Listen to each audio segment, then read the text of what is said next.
How to fix Life360 app not working.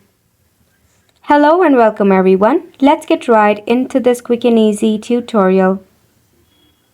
If your Life360 application is not working, check out this quick and easy step. Press and hold onto your application. Head over to App Info. Tap on Force Stop. Head to Storage and Cache.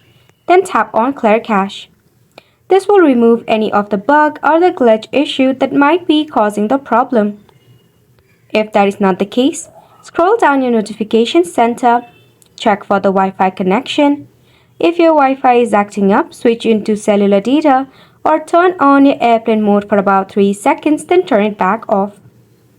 After which, try to relaunch your Life360 app in your device.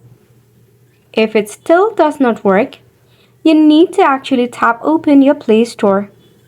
In the search bar, search for Life360. Check if there is any available update. Tap on the update button and also make sure that when your application is undergoing an update, until and unless the update is over, your application won't work. In that case, you can wait for a couple of minutes and try to relaunch your app. And you have made it to the end of the video as well. Make sure to hit the like button and subscribe for more helpful tutorials.